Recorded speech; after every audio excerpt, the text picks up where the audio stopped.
بسم اللہ الرحمن الرحیم نحمدہ ونصلی ونسلم علی رسولہ الکریم اما بعد۔ متن عقیدہ طحاویہ سبق نمبر 4۔ اس میں ہم پڑھنے جا رہے ہیں علم کلام کے واضعین، مرتبین اور وجہ تسمیہ علم کلام کی۔ پہلی بات کہ واضعین علم کلام دو مشہور ہیں۔ نمبر 1 الشیخ ابو منصور الماتوریدی۔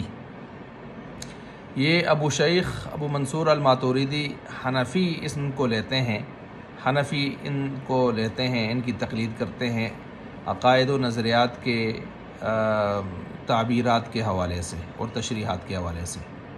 ایسا نہیں ہے کہ عقائد میں ہم ان کے مقلد بن کے چلتے ہیں جیسے کہ فقہ میں ہم مقلد بن کے چلتے ہیں، بلکہ ان کی تعبیرات اور تشریحات جو علم عقائد کی دنیا میں کی گئی ہیں ان پر ہم اعتماد کر کے ہم چلتے ہیں، یہ مطلب ہے۔ یعنی ہم اللہ کو، ہر مسلمان ویسے بھی مانتا ہے اللہ تعالیٰ کی ذات و صفات کو، آخرت کو مانتا ہے، فرشتوں کو مانتا ہے، اس میں ہم کسی کے مقلد نہیں ہیں، بس قرآن و حدیث سے جو ڈائریکٹ ہمیں حکم ہے۔ البتہ ان کی جو تعبیرات و تشریحات و تفصیلات ہیں وہ ہم ان کی فکر کے مطابق لیتے ہیں۔ شیخ ابو منصور الماتوریدی ہے۔ یہ میں نے اس لیے وضاحت کی کہ ایک سوال کا جواب بھی میں نے اس میں دے دیا ہے کہ جو لوگ یہ کہتے ہیں کہ یہ حضرات عقائد میں بھی غلام ہیں، مقلد ہیں، اس طرح کی باتیں کرتے ہیں۔ دوسرا جو بڑا نام ہے وہ ہے الشیخ ابو الحسن الاشعری۔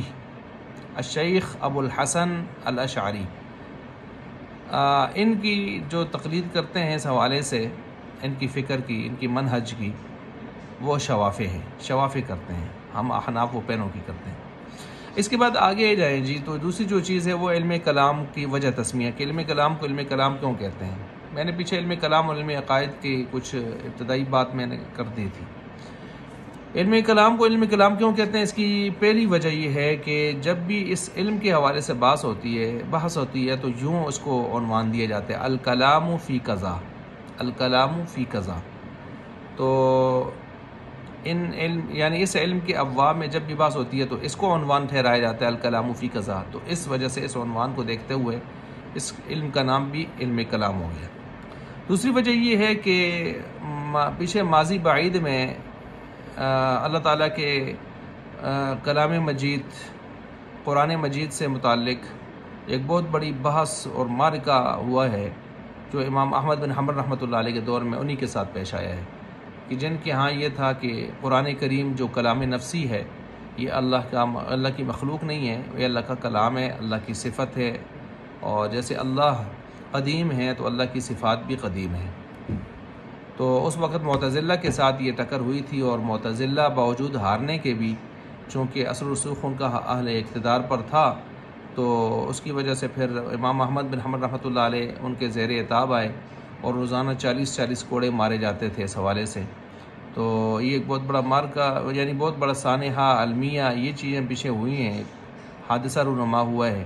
تو اس وجہ سے اب چونکہ اس کا تعلق بھی کس سے تھا، علم عقائد سے تھا، تو اس لیے وہاں سے کلام الہی کے حوالے سے یہ سارا معاملہ ہوا تھا، تو اس علم کا نام بھی علم کلام رکھ دیا گیا۔ تیسری وجہ، فلاسفہ جو ہیں وہ اپنے علم کا نام قدرت علی النطق کی وجہ سے منطق انہوں نے رکھا ہے۔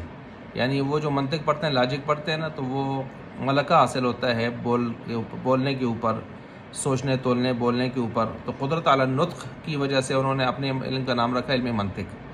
تو یہاں متکلمین نے چونکہ اس میں کلام کرتے ہیں، بحثیں کرتے ہیں، تو انہوں نے اس حوالے سے اس علم کا نام بھی جو ہے وہ علم کلام رکھ دیا، کہ اس سے کلام کے اندر جو ہے انسان کو طاقت حاصل ہوتی ہے، خاص کر کلام وہ جو اللہ تعالیٰ کی ذات اور صفات اور عقائد سے متعلق ہو۔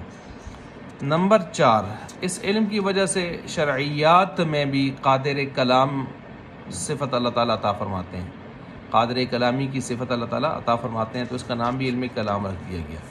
نمبر 5، اس علم کے دلائل اتنے قوی ہیں کہ جب آدمی ان کا مطالعہ کرتا ہے تو یوں محسوس ہوتا ہے کہ دیگر کلاموں کے مقابلے میں بس صرف یہی ایک کلام ہے۔ جس طرح آدمی بہت ساری تقریر سنے نا، تو ایک تقریر اس کو بہت بھا جائے، بہت زبردست ہو، تو کہتا ہے بھائی تقریر تو بس یہی تقریر تھی، یہی تھی.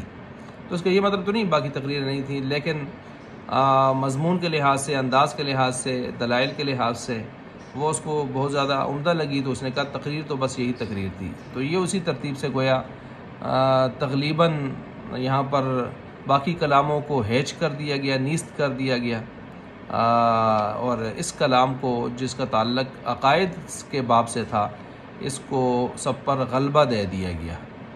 تو اس وجہ سے اس کو علم کلام کہتے ہیں. تو یہ اس کی وجوہ تسمیہ بھی اس حوالے سے ہو گئی.